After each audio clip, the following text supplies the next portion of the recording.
What's up, people? You are tuning in now to Straight Up, where we talk all things sports, coming to you from Cleveland, Ohio. That's on the east side of Columbus, Ohio, where we will be taking 3 hot topics of the week to discuss or to debate. Hello, my name is Willie Stimage. I am your host. Thank you guys for jumping on board. You guys can follow me on all social media. You can follow me on Twitter at Willie Stimage, or on Instagram at Willie Stimage Photography, on Facebook.com/Willie's Pics, or you can just simply drop me an email at infoforwillie@yahoo.com. That's infoforwillie@yahoo.com. I want to use your feedback. I want you to just hit me up on all social media, so we can find out what your feedback is as we discuss these topics. Today is December the 11th, 2016. And so right now, without further ado, let's just jump right into it. One of our topics will be the college football playoffs. See what you think about the college football playoffs. Did the committee get it right? Did the committee get it wrong? What you think about that? And second hot topic will be the NBA. See what's going around in the league. Who is your best player? Who is the hot player? And all of those good scenarios. All right, let's get right into it. We're going to jump into college football. The college football. They finally unveiled their Final Four, and those teams, you already know it. Alabama is the number 1 seed. They'll be taking on Washington in the Peach Bowl, and number 2 seed Clemson will be taking on number 3 Ohio State in the Fiesta Bowl in Glendale, Arizona. And that first game will be in Atlanta, and the second game will be in Arizona. And both of those games will be on the 31st of December. 2016. My question is, did the committee get it right? Should Penn State, who won the Big Ten championship, should they be in, or should Michigan be in? I mean, what do you think? The national championship awaits the semifinal winner. This year, the Raymond James Stadium will be the final at Tampa Bay Buccaneers Stadium at 8:30 on January the 9th. The SEC champion at Alabama will enter as the favorite, defending champion and season-long number 1 ranked team. The Tide officially held that status by crushing Florida in Saturday's SEC championship game.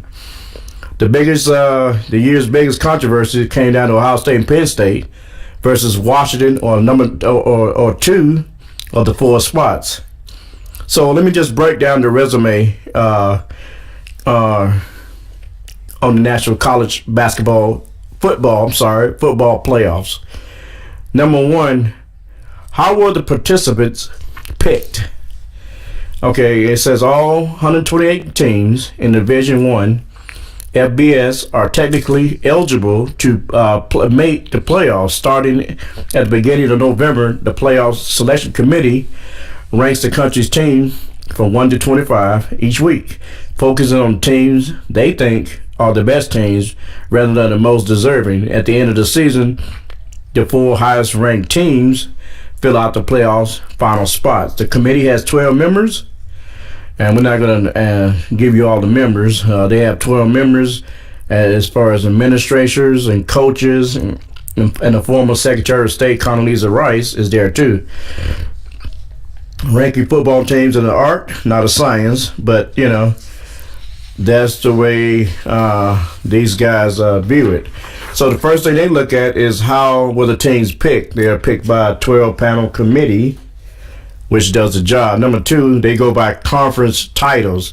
This year's race presents some interesting questions about how much the conference title matter. I mean, technically, Penn State should be in the title, but they says Ohio State with I guess it's a strength of schedule. They won that game at Oklahoma on the road convincingly, and then they won They beat Nebraska at home. Nebraska was ranked number 10 at the time, and then they beat Wisconsin on the road. And those are some those are top 10 teams that they beat. And so you can have a strong argument about that versus the argument about Penn State winning the Big Ten championship and should have beat Ohio State head to head, and they should have got in. But send me an email, voice your opinion at Willie Stimage on Twitter at Willie Stimage. You can just tweet the show and let me know. So they go by number one. They're going by how the participants were picked. They were picked by a 12-panel committee that does all the rankings and the pickings. And number two, they go by conference titles, which don't mean a hill of beans if Penn State didn't make it in. And a lot of other teams won and didn't make it in. Then they go by strength of schedule. You can measure schedule strength in a bunch of ways. The committee has cited against 500 plus teams and wins against ranked teams in the few times members have actually discussed their metrics. So they go by strength of schedule. And number four, they go by head-to-head results.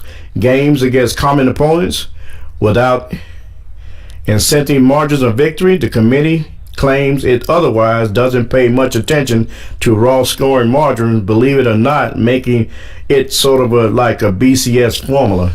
So this is how the committee picks their teams, and they pick them in that order. They pick them by a 12 committee panel.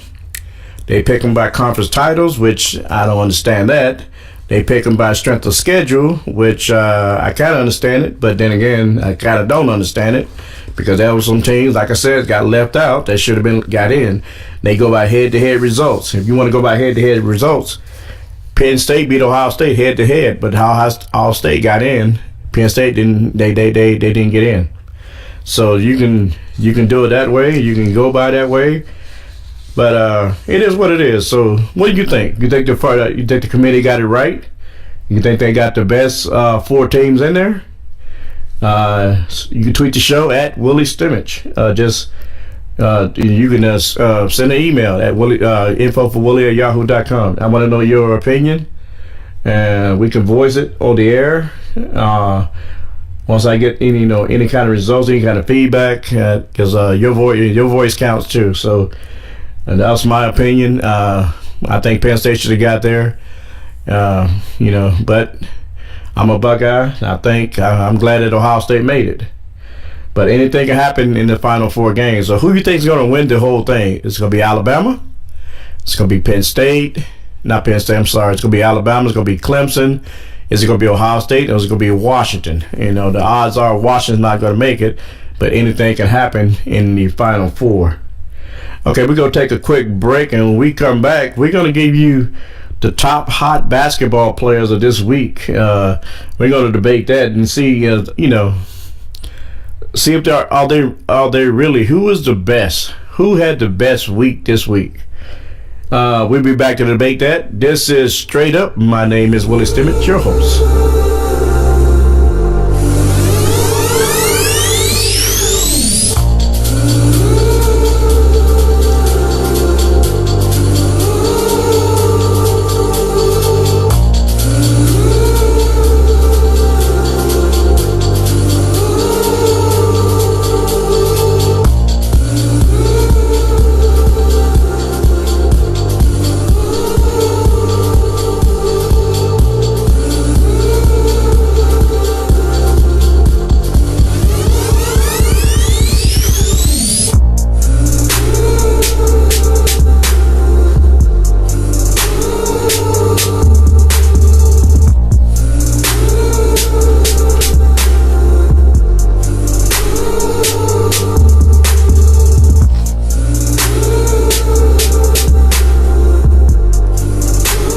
Okay, guys, thank you guys for tuning back in. Like I said, you can tweet the show at Willie Stimage on Twitter and just voice your opinion, voice your comments, and I'll read them and give you feedback. So, what happened in the NBA this week? We learned that Klay Thompson scored a record 60 points in less than 28 minutes or 29 minutes, or however it was. He scored 60 points, and most of those points came in the third quarter. And Klay is a good shooter. I mean, they have Steph. Steph go do his thing. Then you just acquire Kevin Durant, and he's going to do his thing.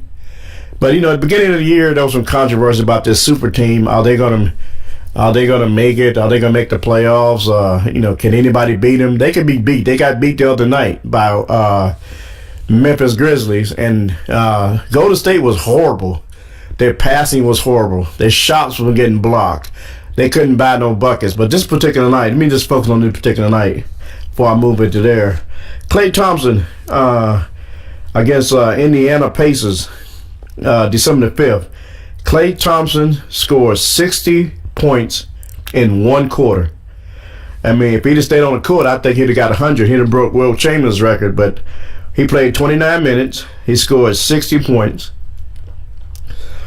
His field goal margin was 21. He was 21 points from the field. Field goal average 33. Field goal percentage was 63.6. He scored 8 3-pointers. 3-point attempts, he had 14. 3-point percentage 57.1. Let's see here. Rebounds, he had like 2 rebounds. But focusing really, he had 60 points. And some of the rest of the scores, Kevin Durant had 20. Draymond had 2. Zaza Pachulia had 3. Steph only had 13 that night. Iguodala had 3. McGee had 9. Enes Clark had 5. Sean Livingston had 2. David West had 1. Patrick McGraw had 3. And that was it. Klay Thompson really dominated that scoring. But I cannot say that Golden State has that caliber team that they had 2 years ago. But that was Klay Thompson's night. And like I said, the other night was not their night. But my guy at the league is Westbrook. Westbrook is putting up some astounding numbers. I mean, this guy is putting up some ridiculous numbers. And I got the paperwork and the stats to prove it. And this guy is when Westbrook enters when he enters the building, and he's all hyped. He's all you can tell by his dressing, and the guy is all about business, and he brings energy every night. This guy plays with energy. I don't know if he's drinking a 6-pack of Red Bull. I don't know what the deal is. He plays like his hair is on fire. He plays with a lot of energy and passion. I like that. And it's coming from a little guy, a little point guard. And so, Westbrook's stats, as of this year, he's played out of 22 games, he's averaged 35.7 minutes a game. He's averaging 10.9 rebounds a game, 11.3 assists a game, 2 blocks a game. He has 2 steals a game. He's averaging 31 points a game this season up to right now.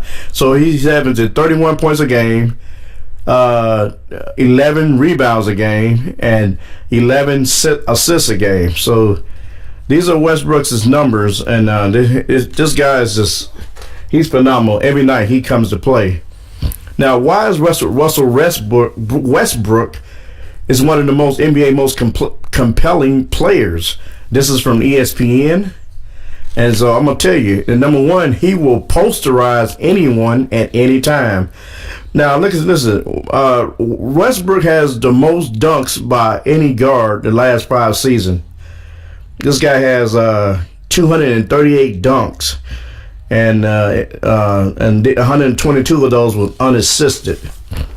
Let me just give you the list of them. Dwayne Wade, 234. DeMar DeRozan, 192. John Wall, 167.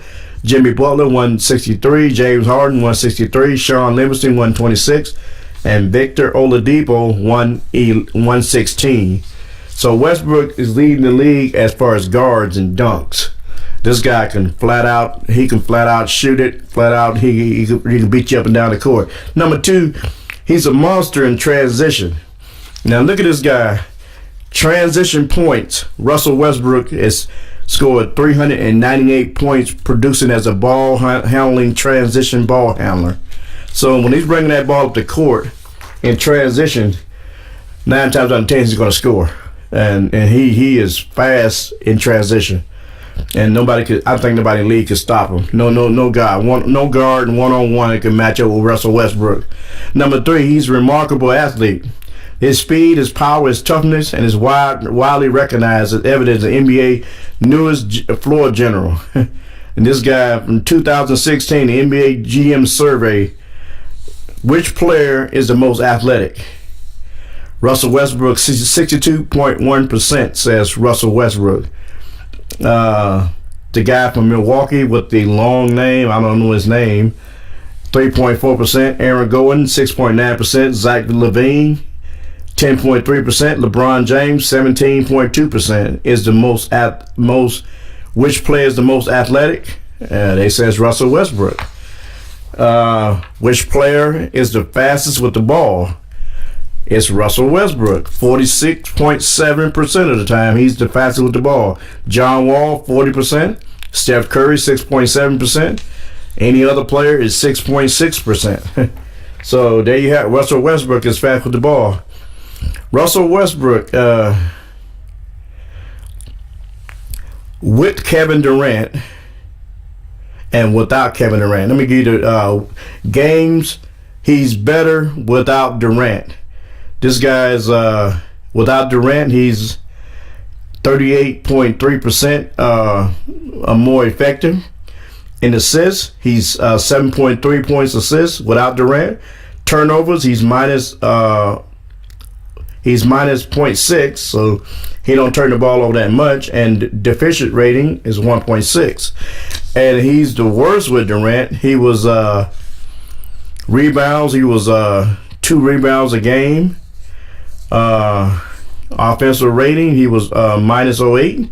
He didn't really shoot the ball that way. Durant was Durant's team then, but he has increased 8.3% since Durant left.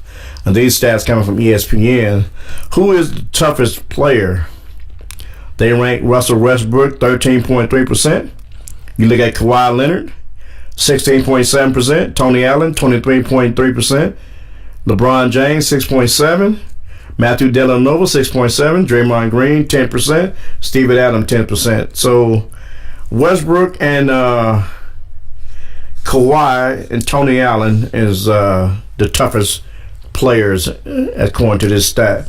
Number 4, Russell Westbrook, he's fine without Durant. And I just gave you those stats there. Number 5, he's becoming a triple-double machine. Let me read this to you. Russell Westbrook has projected triple doubles this season, 41 triple doubles, and he started out in 2008, 2009. He didn't have no triple doubles. As he went up to he had 10 triple doubles in 2012, 20 triple doubles in 2013, and it just escalated from on up and on up and on up. And this guy, he's now, since Durant left, he's now the franchise player of OKC. Let's match him up with Michael Jordan. Michael Jordan from 88 to 89, he scored 32.5 points a game, 8 rebounds a game, 8 assists a game, 2.9 steals a game. Russell Westbrook, due December the 5th, 31 points a game, 10.9 rebounds a game, 11.3 assists a game, 1.3 steals a game. So Jordan has him by a steal. Westbrook has Jordan by 3 assists. Westbrook has Jordan by 2 rebounds. And Westbrook and Jordan are even in the scoring. So this guy has really elevated his game. So that's Russell Westbrook. Those are the hot NBA topics of the week. I mean, it was Russell Westbrook and Klay Thompson. So when we come back, we'll take a quick break, and we come back, we're going to just look into which NFL coach do you think is deserving for his job, or which NFL coach is on the hot seat of that job. So we're going to dive into that. We'll debate that. We'll tackle that one. This has been Straight Up. My name is Willie Stimage. We'll be right back.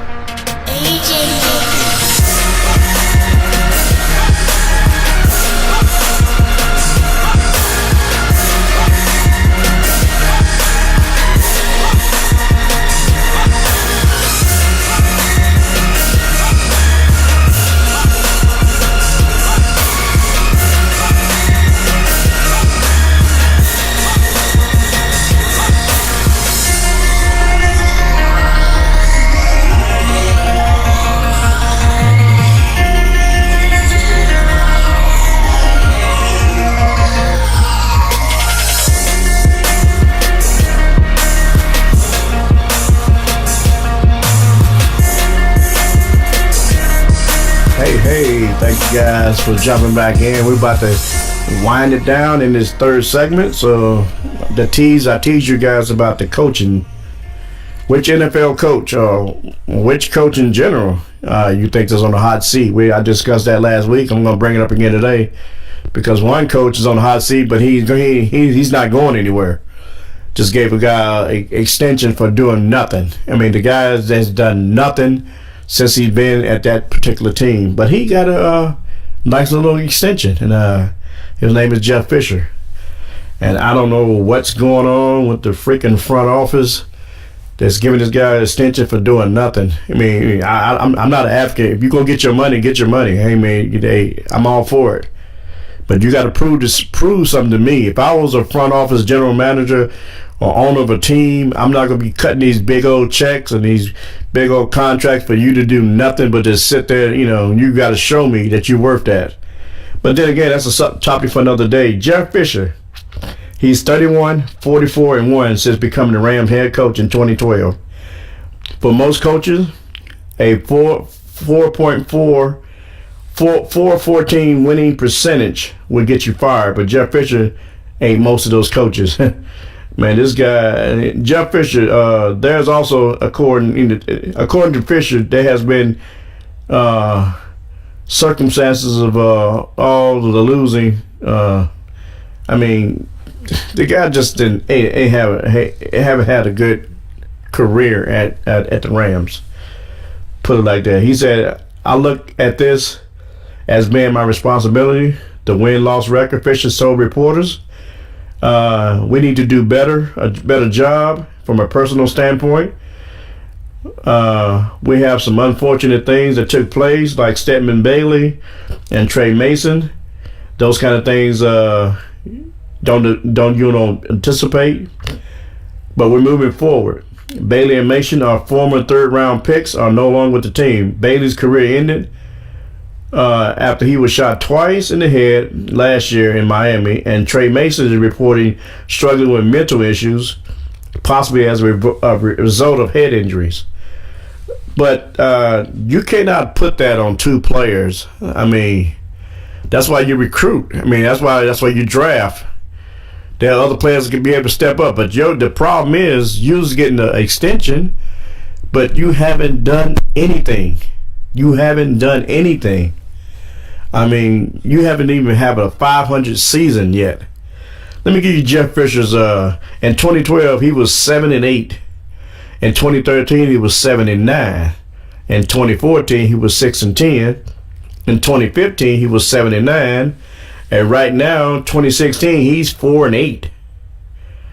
And he has a first-round draft pick, which is Jared Goff. He drafted in the first round. He was he was the second pick in the first round, and he only played 1 week of football. So how are you going to find out what this guy's about? Is he your franchise player? You drafted him high. You drafted him second. So how are you going to find out if this guy's your franchise player? So Jeff Fisher, I don't know. I mean, I don't know what the deal is. I don't know what they've seen in this guy, but it is what it is. And you got Marvin Lewis is trying to salvage his job. I think he's going to stay there, but he's having a losing season too. So I mean, what do you think? You think these guys are worthy for contract extensions? You think they, I tell you, if it was me, I'll be out the door. If I cannot, produce. Look at Charlie Strong. He was there for 2 years at Texas. I guess he couldn't produce a winning season. They gave him the axe. But, I guess Jeff Fisher is not Charlie Strong. But that's a topic for another day. So, those are my 3 hot topics. And we talk, just college football playoffs. Did the committee get it right? Did the committee get it wrong? What do you think? And then your 2 hot players, and who's your best right now? Who's your overall best player? I know people say it's LeBron James, but I'm still saying Russell Westbrook is putting up a lot of some crazy numbers, and LeBron is too. I mean, LeBron is he just passed something. I forgot who he passed, somebody in scoring or something like that. But I just chose to pick Russell Westbrook. I mean, because this guy, he brings the energy every night, and he is fearless on the basketball court. And I used to be that size when I played ball, and I was the same way. So I can applaud him, and he does a good job. And last week we talked about Thad Matta of Ohio State. What is his status? Where do you think he's going next year? I mean, you think he's going to be part of the March Madness tournament? If not, you think he's going to be part of the NIT? Then again, he might not even make it at all. So, what do you think? You think he's on the hot seat? You think he needs to go? You think Ohio State basketball needs to change? I mean, they had a big win the other night against UConn, but they lost to Florida Atlantic at home, and Florida Atlantic's not even ranked. I mean, you got to handle your business at your home. You can't let nobody come in your house and take your stuff. And so, but that's what happened, and I think it's up for debate. What you think about that Matta? Think he should stay? Think he should leave? I can't say that about Jeff Fisher because they already gave him an extension to stay, even though he hasn't done nothing. I mean, out of 5 seasons, you haven't even made it over 500. You haven't even broke even. Let's just put it like that. Every season was a losing season. But they see something in the guy, decide to keep him. So that's that. So with that being said, thank you guys for tuning in. Thank you guys for your feedback. Like I said, you can email me at info4willie@yahoo.com, or you can tweet me at Willie Stimage. With that being said, hey, we're going to wrap it up, and thank you guys for listening once again. Send me your feedback. I'd like to know what you think, and you got some topics we want to discuss. We can read the emails over the mic, and see what you think. See how you feel about the topic we discuss. Who's your favorite? Who's the hottest basketball player right now? I mean, what you think about the college football committee? Did they get it right? Did they get it wrong? You think these 3 coaches, you think they're on the hot seat? Think they need to leave? What do you think? You can tweet me at Willie Stimage, or you can send me an email, info4willie@yahoo.com. Hey guys, we're going to wrap it up. We're going to bounce, get out of here, and stay tuned for the next podcast on Straight Up, with all things sports. We'll be discuss 3 hot topics of the week. Thank you guys once again. Hey, I'm out, man. You guys take care. Have a great week this week, and we'll see you next week. Thank you.